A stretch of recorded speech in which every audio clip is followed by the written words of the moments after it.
क्या कह रहे हैं भोले बाबा? भोले बाबा ने कहा, नारायण, मैंने सुना है कि तुमने मोहिनी रूप धारण किया था एक बार। बोले हाँ किया था। बोले आप बड़े सुंदर लग रहे थे। बोले हाँ, आपने नहीं देखा? शंकर जी बोले कि वही समय हमने जहर पियो तो हम समाधि में बैठे थे, हम उस रूप का दर्शन आपका कर नहीं पाए। नारायण बोले तो समय आने दो, हम तुम्हें अपने रूप का दर्शन कराएंगे। और इतना कह के नारायण यहां से गए पीछे से, और पीछे बने मोहिनी और एक तरफ से करके शंकर जी के सामने आ गए। आज जो मोहिनी को देखो तो कहूं डमरू डरी, कहूं त्रिशूल, ये तो पीछे दौड़ गए। मोहिनी आगे आगे और शंकर जी पीछे पीछे। सूत जी महाराज सोनक ऋषियों से कह रहे हैं कि उसी समय जब मोहिनी पे आसक्त हुए भगवान शिव तो उनका तेज गिरा, भगवान शंकर का तेज गिरा। और जैसे ही वो तेज जमीन पर गिरा, ध्यान से सुनते जाना बात, अग्नि नारायण ने कबूतर का रूप लिया और कबूतर का रूप लेकर उस भगवान शंकर के तेज को खा लिया। जैसे ही उस कबूतर ने, अग्नि ने भगवान शंकर के तेज को खाया, सबरे देवता गर्व से हो गए। क्यों? क्योंकि अग्नि का काम है देवताओं को भोजन कराना। अब एक बात ध्यान से सुन लेना, हमने तीसरे या चौथे दिन की कथा में एक बात कही थी कि हवन किसी भी देवता का करवाओ, आखिरी में स्वाहा बोलना पड़ता है। क्यों बोलना पड़ता है? इसलिए बोलना पड़ता है कि अग्नि पुराण में लिखा है कि अग्नि की आंखों पे सबा सबा हाथ के पलक पड़े हैं। अग्नि खुद खात नहीं है। अग्नि की 3 पत्नियां हैं,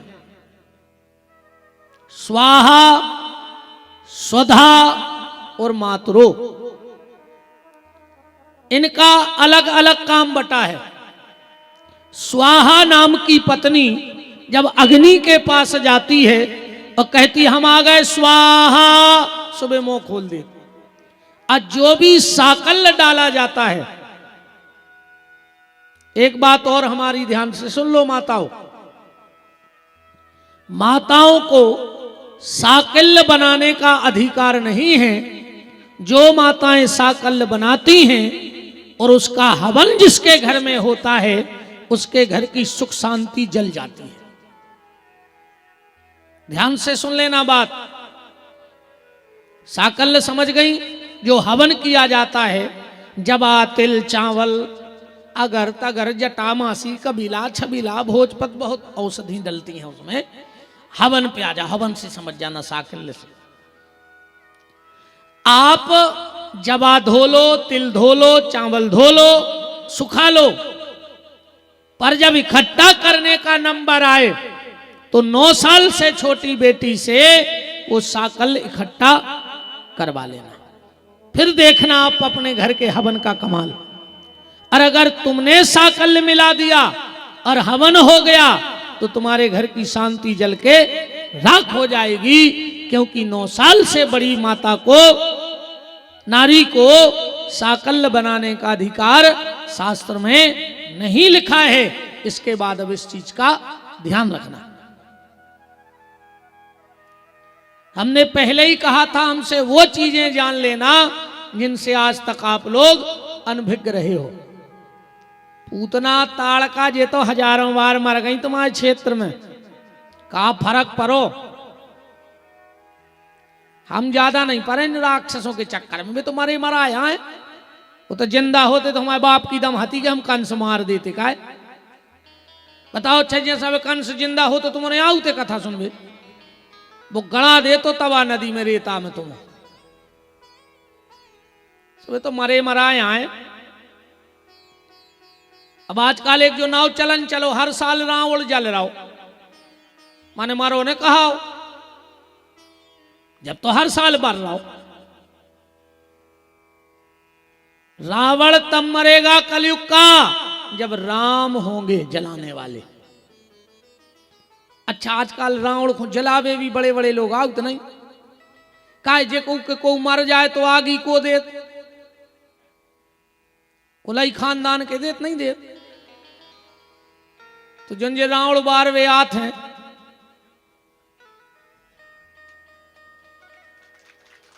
को कहा है भाई हमारे परिवार में कौन मर है तो हम बार हैं या हम मर जाए तो हमारा मोड़ा बार है। तो रावण को जे को जे आगी लगाऊ थे दशहरे को उनसे ही कहा है नहीं है। एक बार हमें एक कमेटी ने फोन करो गुरुजी हमारी इच्छा है बार दशहरे के रावण को आप आगी लगाओ। हमने फोन आई पे हमने कहा भैया हमारे गोत्र को नो ही दे ने हमारे घर को आए हम काय पे आगी लगाए वो में हमारे का खानदान को आए कि बब्बा आए हम आओ कह लगे आप 24 घंटा मजाक करत हो मजाक नहीं करत आए हम सही बोलत है। खूब कहा सबने पर हम रावण को आग लगाने नहीं गए।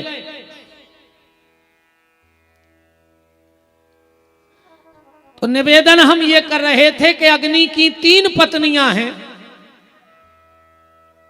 एक का नाम है स्वाहा जिसका काम है देवताओं को भोजन कराना। जब स्वाहा जाती है और कहती हम आ गए स्वाहा स्वग्नि मुंह खोल दे और जो साकल्य मिला थे वे देवताओं को पहुंचा दे। दूसरी पत्नी का नाम है स्वधा। जब पितरों का हवन होता है वहां स्वाहा नहीं बोला जाता। पितरों के हवन में स्वाहा नहीं कही जाए वो तो कही जाता है स्वधा स्वधा। विद्वान अगर बैठे होंगे जब तर्पण होता है तो कहते मात्रेभ्यो स्वधा परमात्रेभ्यो स्वधा पितरेभ्यो स्वधा पर पितरेभ्यो स्वधा। 13वीं के हवन में स्वाहा नहीं बोला जाता। जब पितरों को आहुति दी जाती है तो वहां स्वधा बोला जाता है। और जो सुधा कह के साकल लगनी लेते हैं वो पितरों को भेज दिया जाता है। अब बात फिर और तना गहरी कर ले। हर आदमी पितर पितर पितर पितर चले आ रहा हो। तुम्हारे भी लगे रहे थे जो ही राम जिला में बब्बा को पटा पे बैठा ने 6 मासी करने बारछी करने पितरों में मिलाऊ ने। अगर आप किसी से ये पूछा जाए कि पितर होते कितने प्रकार के हैं तो क्या आप में से कोई बता सकता है? अगर आपसे ये पूछा जाए कि पितर होते कितने प्रकार के हैं तो क्या बता पाएंगे आप? नहीं बता पाएंगे। अकेले पंडित जी ने हवन कराओ कई पितरों की आहुति छोड़ दे अपन खंगाए पितरे भेव स्वाहा कुआं जे पितर। कौन है पितर? ध्यान से सुन लेना, लिख सको तो लिख लेना, याद कर सको तो याद रखना। पितर होते हैं 3 प्रकार के। कितने प्रकार के? 3। सबसे पहले होते हैं वसु पितर, दूसरे होते हैं रुद्र पितर और तीसरे होते हैं आदित्य पितर। ये बनते कौन हैं? हमारे जो माता पिता शरीर छोड़ के चले जाते हैं वो कहलाते हैं वसु पितर। हमारे दादा और दादी शरीर छोड़ के चले जाते हैं तो वो कहलाते हैं रुद्र पितर। और हमारे दादा माने हमारे अजा पिताजी के दादा वो कहलाते हैं आदित्य पितर। अब तुमसे कई पितरों की आहुति छोड़ो, बहु दद्दा जिंदा है तुम खंगे पितरे भ्यो स्वाहा पितरे भ्यो स्वाहा। तुम जिगत में आहुति दे रहा है, तुम्हारे पितर तुमसे खुश होंगे। अगर माता पिता हैं तो तुम्हें वसु पितर की आहुति नहीं छोड़नी। दादा दादी हैं तो तुम्हें रुद्र पितर की आहुति नहीं छोड़नी। फिर तुम्हें सिर्फ एक आहुति छोड़नी है, आदित्य पितरेभ्यो स्वाहा स्वधा। पितृलोक का राजा कौन है? पितृलोक के राजा हैं आर्यमान। जब भी पितरों की आहुति करो तो पहली आहुति तुम्हें आर्यमान को देनी है, पितरों को, तब पितर लोक में तुम्हारे पितरों को आहुति मिलेगी, वरना वो मिलने वाली नहीं है। तुम कितना पितरे पितरे भ्यो चले यात्रा। हर चीज की एक क्रिया है शास्त्र में, और जब वो क्रिया तुम्हें पता नहीं होगी तो फिर क्या, सब सीताराम हो जाएगी कि नहीं हो जाएगी। तो देवताओं को भोजन कराने का काम है स्वाहा का, पितरों को भोजन कराने का काम है स्वधा का, और तीसरी पत्नी है मातरो। इसको किसका जिम्मा है? बोले ऋषियों का। हम लोग जब पूजन अर्चन तर्पण करते हैं तो हाथ में जल लेके कहते प्रियंतान नमः, माने वो देवता ऋषियों को जल देना है। और अगर आपके घर में पितर दोष है, आप सिर्फ कल से एक काम करने लगो,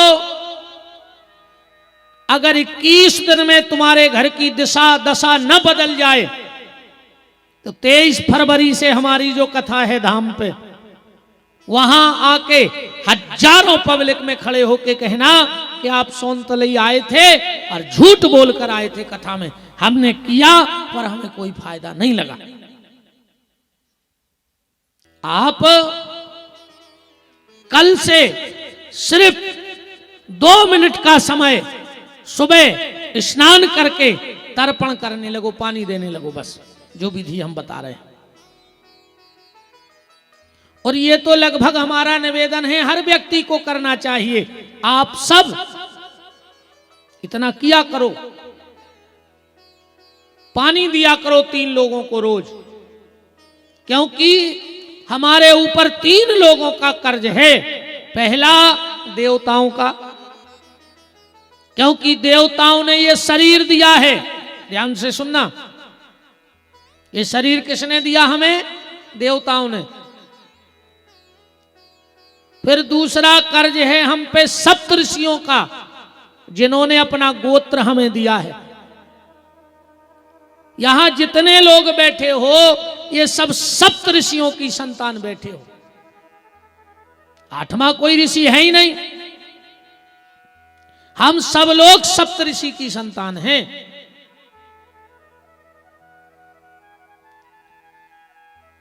तो सप्तऋषि भी हमसे जल की इच्छा रखते हैं। और तीसरा हमारे माता पिता और पितर, जिनके वंश का हम अंश हैं कि नहीं है? हम किसी ना किसी वंश का अंश तो बैठे ही हैं। तो 3 लोगों को नियमित जल देना चाहिए, आपके घर से 75% संकट उसी दिन से दूर हो जाएंगे।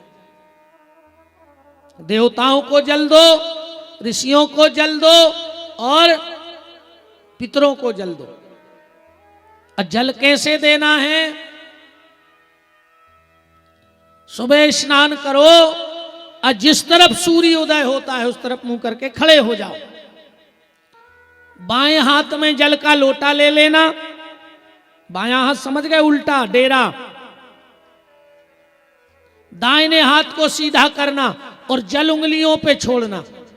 और बस इतना कहना कि सब देवी देवता हमारा जल स्वीकार कर लो। जल उंगली पे गिरे और वो जमीन में गिरता जाए। फिर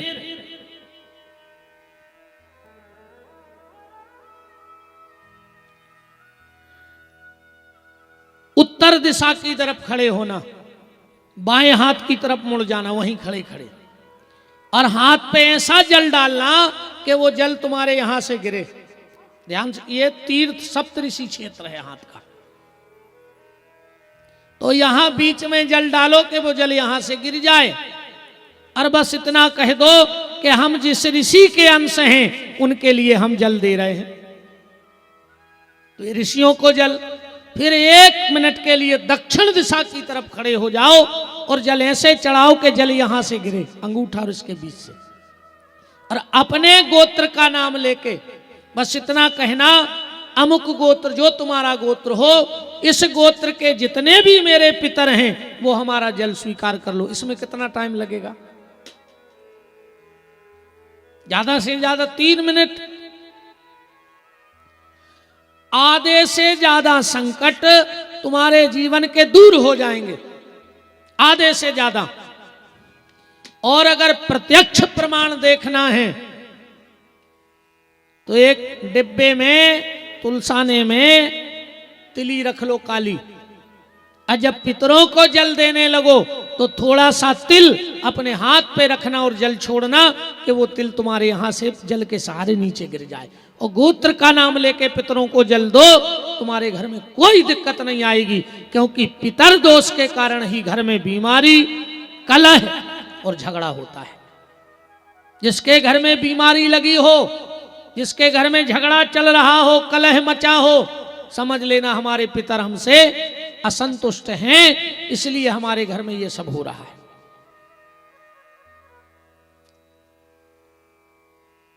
कथा तो नहीं भूल गए अपन कहां आते? हम तो भूल गए। अच्छा तुमने बता अपन कहां आते?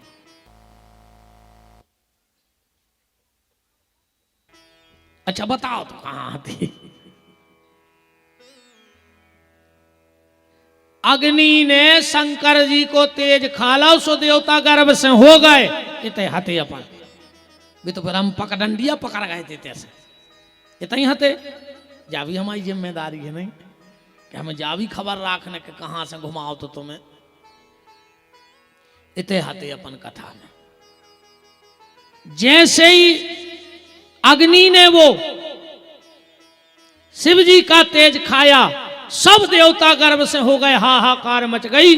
देवता गए और जाकर के हिमालय में देवताओं ने उल्टी करी वो तेज की। भगवान शिव का तेज है भैया। हिमालय भी घबरा गया। हिमालय ने वो तेज पानी की धार में बहाया और ले जाकर गंगा जी में पटक दिया। वो भगवान शंकर का तेज सरकंडे के घास में जाके लग गया, और जैसे ही सरकंडे के घास में लगा तो एक बालक का जन्म हो गया। उसी समय वहां से विश्वामित्र जी निकले। इस बालक ने कहा हमारा नाम रख दो, हमारा नाम रखो। विश्वामित्र ने कहा कि हम क्षत्रिय हैं और ये काम तो ब्राह्मण का है। नाम रखने का काम किसका है? ब्राह्मण का। अब पहले नाम ब्राह्मण रखते, नाम सुन के पता लग जा तो कि भैया को अगर जो नाम है तो भैया कैसे हुई। आजकल तोरे मजाक बना दई नाव की, बिल्कुल केवला से कर गया नाव गोरे लाल, अकेली आंखें चमक रही गोरे लाल की। बताओ जो का तमाशा है।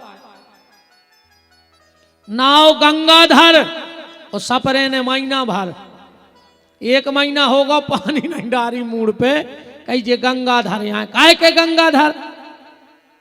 नाव पृथ्वी पति और 1 इंच जमीन नहीं है उनके नाव से। नाव पृथ्वी पति और 1 इंच की रजिस्ट्री नहीं है उनके नाव से। अब जो काय के पृथ्वी पति। नाव अमर सिंह वो मर गए, कई कुआ मार गाओ, कई अमर सिंह। बताओ अमर सिंह मर सकत कब? सोचो। उस लड़के ने कहा कि आप हमारा नाम रखो। विश्वामित्र ने कहा हम क्षत्रिय हैं और ये काम ब्राह्मण का है। उस लड़के ने कहा अगर तुमने हमारा नाम रख दिया, अगर तुमने हमारा नाम रख दिया तो तुम इसी शरीर से ब्राह्मण बन जाओगे। ये मेरा आशीर्वाद है तुम्हारे लिए। इसीलिए विश्वामित्र जी थे तो क्षत्रिय, पर ब्रह्म ऋषि कहलाए।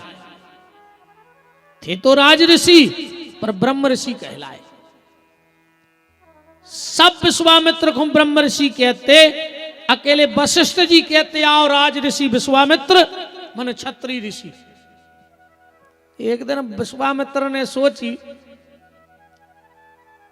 कि यार इनको निपटा ही ने दे, ये कई खटका है अपनो, इनको निपटा दे। अब सो अपन ब्रह्म ऋषि बन गए।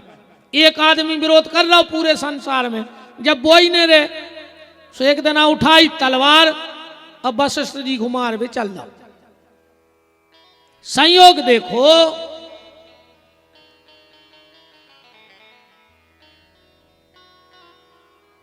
तुम तो भैया दिक्कत हो रही हो तो जग गैलरी भर दे, कोई दिक्कत नहीं है। ये तो बैठ जाओ बहन जी, हरो बेटा हरो, ये तो कोना बाप को जाने यहाँ है मैं रस्सी बंदी रहती, रस्सी बंदी रहती, तुम बीच में बैठा दे। हाउ अब सरा कबे की तो हम तो गुंजाइश नहीं दिखा रही। तुम तो जे बेटा बहन जी हरे आ रही हैं, माता जी हरे, इतने बैठा दो बीच में, कोई बैठ जाओ बेटा इतने से बैठ जाओ। तुम तो गैलरी में कोई नहीं करने। वृंदावन बिहारी लाल की जय। पंडित जी पीछे से गली में हो बैठा दियो, माताएं आ जाएं सो आप तो। वृंदावन बिहारी लाल की जय। विश्वामित्र जी तलवार लेके वशिष्ठ जी को मारवे गए। जब आई के माता अरुंधति वशिष्ठ जी से पूछ रही थी, झुपड़ जाके पीछे खड़े तलवार लाए। अरुंधति बोली कि स्वामी जब पूरी दुनिया विश्वामित्र को ब्रह्म ऋषि मान गई तो तुम काहे नहीं मान रहे? और विश्वामित्र ने कही अब पता पार जगह बात क्या है। कान लगा के सुनने लगे। वशिष्ठ जी बोले कि देवी विश्वामित्र में सब गुण आ गए हैं ब्राह्मणों के, बस एक गुण रह गया है वे क्षत्रिय को। बोले का? बोले क्रोध। जिस दिन वो अपना क्रोध त्याग देगा उसी दिन मैं ब्रह्म ऋषि कह दूंगा। जो इतनी कही विश्वामित्र ने फेंकी तलवार और चरणों में पहुंच गए। बोले गुरुदेव आज से क्रोध का भी त्याग कर दिया। यही से बताओ जो वशिष्ठ से लड़ सका थे, ताड़ का हरे हो के यज्ञ में मांस डारत रही हो बैठे रहे शांत। काहे? विश्वामित्र को वचन दे दो तो कि हम क्रोध न करें। तो विश्वामित्र जी ने इस बालक का नाम रखा और इसका नाम पड़ा स्कंद। एक बात और बता दें, जब वशिष्ठ विश्वामित्र की चर्चा आ गई है तो सुन लो। अपने तो एक नियम है कि जब कोई मर जाते तो पानी को मटका लेके 7 बार चक्कर लगत है कि नहीं लगा? तुम्हें छेदा करके मटका में। अब वो लड़का जो आग देते वो घूमत के नहीं घूमत, पहले तो ऐसी ऐसी कर देने, घूमत हो तो ऐसी कर दे, काय को समय खराब करें। होते ऐसो के नहीं होत, नहीं होते तरफ नहीं होता, नहीं होता तो कोई मतलब ही नहीं है। फिर वृंदावन बिहारी लाल की जय। अब नहीं होता, हमें पता नहीं क्यों हो नहीं होता, पर है वो शास्त्र का विधान, शास्त्र को मत है वो पूरा।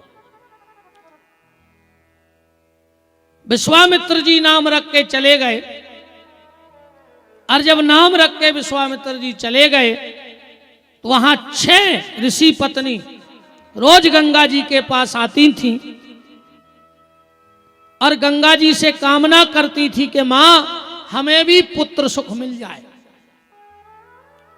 जब वो 6 माताएं आई और देखा कि एक बड़ा प्यारा बालक सरकंडे के घास में है, बड़ा सुंदर, और सुंदर क्यों नहीं होगा, शिव जी का बेटा है, तो 6 की 6 लड़न लगी।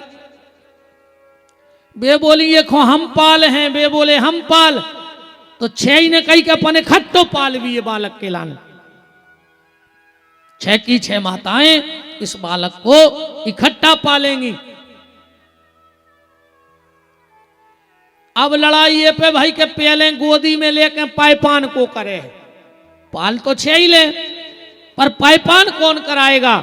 जब 6 में झगड़ा ज्यादा हो गया तो उस बालक ने कहा लड़ो मत, मैं 6 माताओं का पायपान एक साथ कर सकता हूं।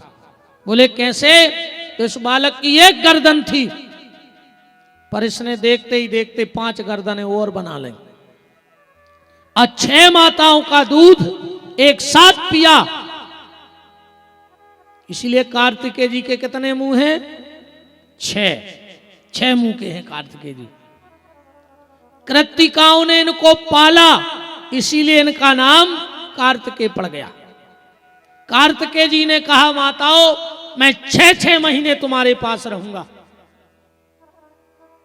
6 हो तुम, 6 महीने एक मां के पास रहूंगा, और जब मैं 3 साल का हो जाऊंगा तो फिर मैं अपनी मां पार्वती को भी पुत्र सुख देने चला जाऊंगा।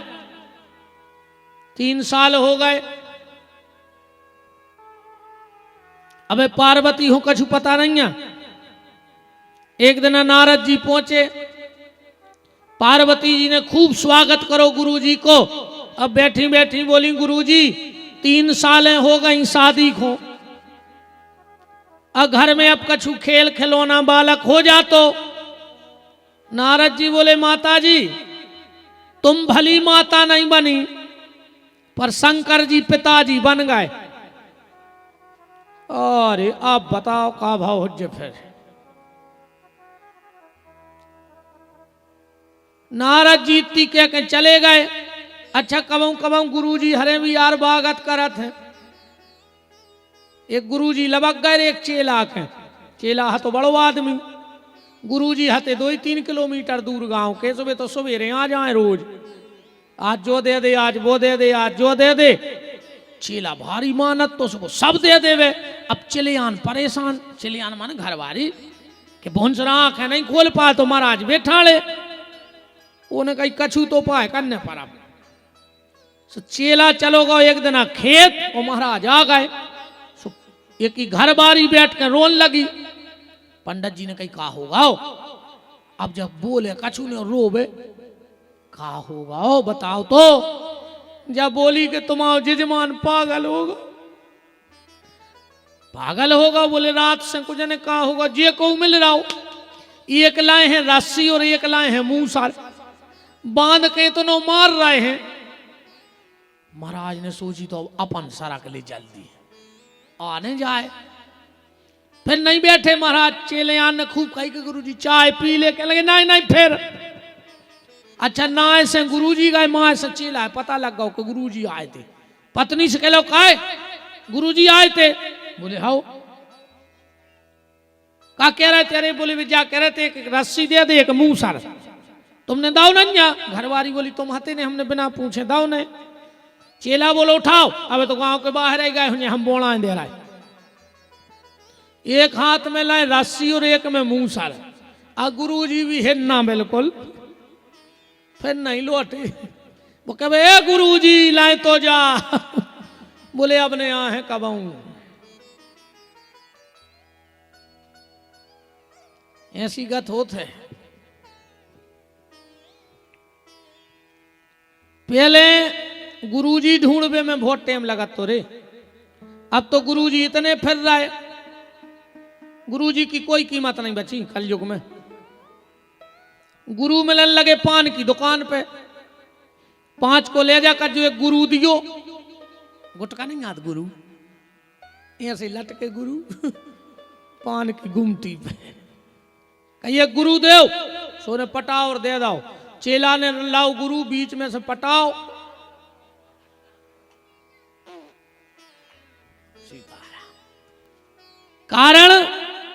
कारण ये हो गया कि लोभी गुरु और लालची चेला, वो दोई को नरक में ठेलम ठेला।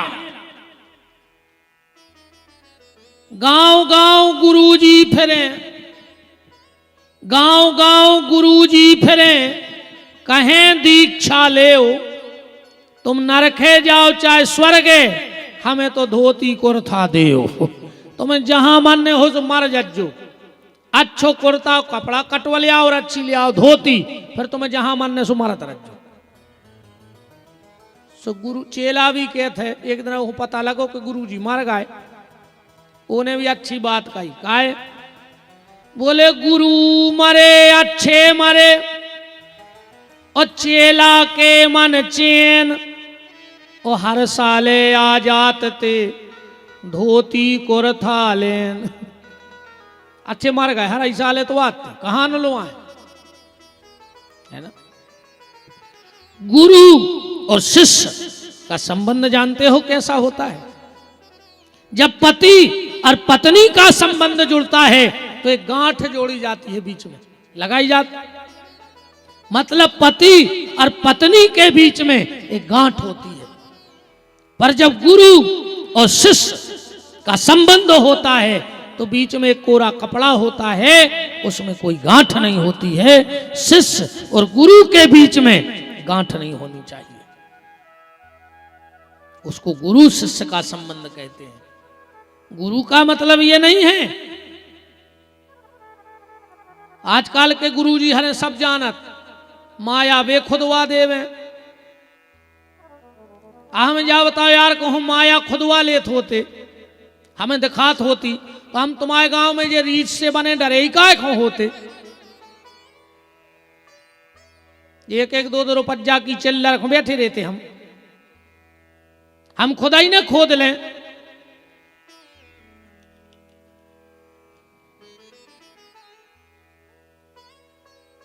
जी अभी के बाद में श्री सीतानाथ भगवान की जय हो। सच्चा गुरु वो है जो सिर्फ तुम्हें भगवान से मिला दे। संसार में भटकाने का काम तो संसार कर रहा है, और अगर उसने तुम्हें संसार में भटका दिया तो वो गुरु नहीं हो सकता। गुरु का काम है तुम्हें ईश्वर तक पहुंचा देना। नारद जी इतनी कह के चले गए कि माताजी तुम मम्मी भली नहीं बनी, पर भोलेनाथ पिताजी बन गए 3 साल पहले। आगी लग गई रे मां से आए शंकर जी, पार्वती बिल्कुल लाल। शंकर जी बोले देवी हाँ आओ। बहुत खतरनाक रहते जी हो रहे। हाँ देखो ये 6 चीजें मिल गई हो सोन तलई में, समझ लियो कि तुम पे भगवान की भारी बड़ी कृपा है रे। तुमसे भाग्यशाली दुनिया में पैदा ने भाव कहा।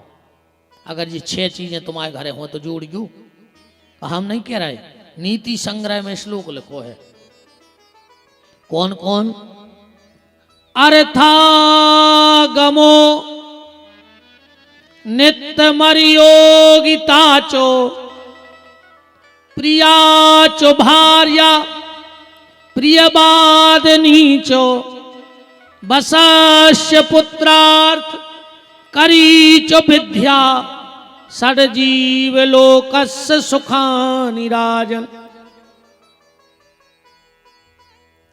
6 चीजें कौन? सबसे पहले अर्थागमो, रोज घर में पैसा आवे, चाहे 100 रुपया आवे। जो कल जो कुपेलो सुख आए कि रोज घर में पैसा आवे। दूसरो सुख, फिर निरोगी हो काया, अकेले पैसा से कुछ नहीं हुए। निरोगी हो काया,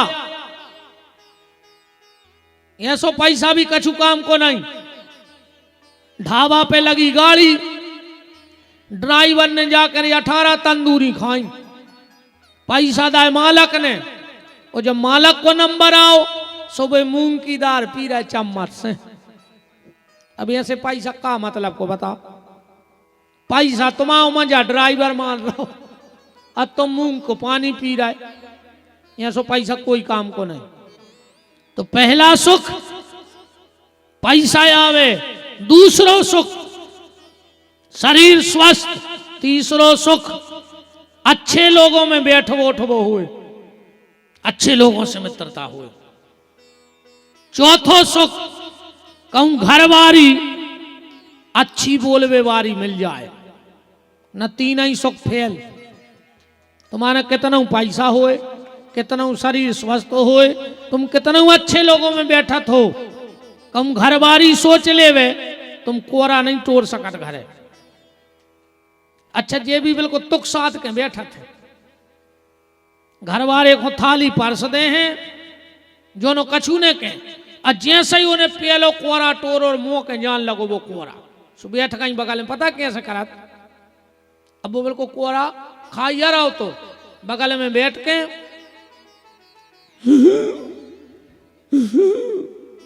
अब वो की प्राण सक पका गए कि कुछ ने कहा भाई बन गई। अब नहीं जा रहा कोरा भीतर है।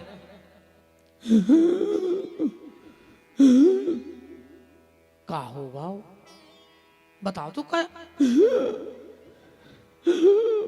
अब वो ब्लड प्रेशर लो। अब उन्हें कोरा धर दो थाली में। बताओ तो कौन का कह दई।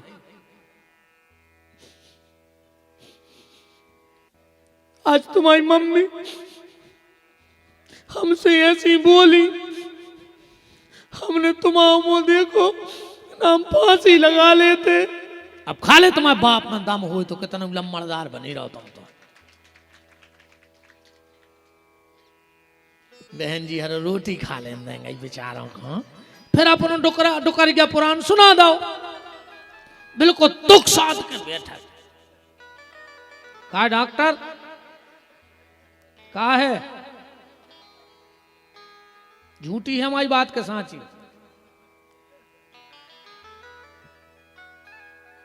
यार सांची है रो न दुर्गेश जो असुगा पहुंचने लगा था हमको असु के असु का होगा है। पांचवा सुख आज्ञाकारी हो संतान। पांचवा सुख कलयुग में क्या है आज्ञाकारी संतान। और छठवां सुख धन कमाने वाली विद्या। भगवान शंकर ने कहा देवी क्या हो गया। पार्वती बोली मैंने सुना है आप पिताजी बन गए। शंकर जी बोले हाँ। पार्वती बोली हमें पता नहीं है। पत्नी तो हम हैं आपकी फिर आप पिता कैसे बन गए। शिव जी ने कहा देवी क्रोध मत करो। सत्य बात यह है सत्य बात यह है कि तुम्हें श्राप है कि तुम मेरे बच्चे की मां नहीं बन सकती। इसलिए मैंने अपना तेज गंगा में रख दिया और बालक बन गया। पार्वती ने कहा यह सब हुआ कैसे। बोले अग्नि के द्वारा देवताओं के द्वारा। देवताओं ने हंस दो सब इकट्ठे हो गए थे। पार्वती को क्रोध आ गया और सबसे पहले देवताओं को श्राप दिया और देवताओं की पत्नियों को। ध्यान से सुनना। हे देवताओं की पत्नियों जाओ हम तुम्हें श्राप देते हैं तुम सब भी बांझ हो जाओ। तुम्हारे यहां भी कोई पति से संतान नहीं होगी। और अग्नि को श्राप दो। अग्नि मैं तुझे श्राप देती हूं तूने मेरे पति के तेज को खाया। तू परम पवित्र था। तुझ में देवताओं के लिए भोजन बनता था हवन होता था। पर जा मैं तुझे श्राप देती हूं आज के बाद तू सब कुछ भक्षण करेगा। तुझ में मुर्दा भी जलेगा गंदी से गंदी चीज भी जलेगी और मांस मदिरा भी बनेगा तेरे भीतर।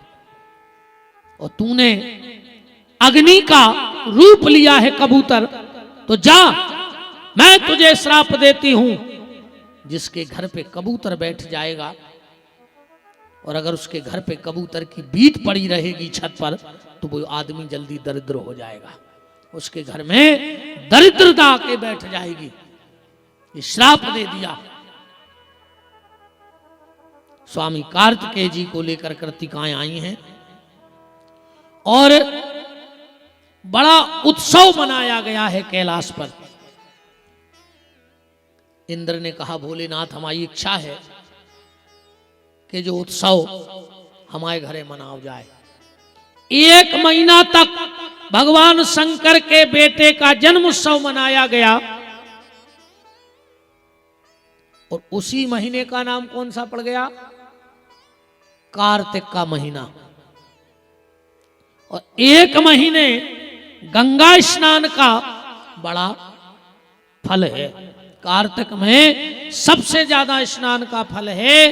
कहते हैं जो सूर्य उदय के तुरंत बाद स्नान कर लेता है ब्रह्म मुहूर्त में, वो आवागमन के चक्कर से छूट जाता है। ऐसे कार्तिकेय जी का जन्म हुआ। कार्तिकेय जी के 6 मुंह हैं। कितने? 6।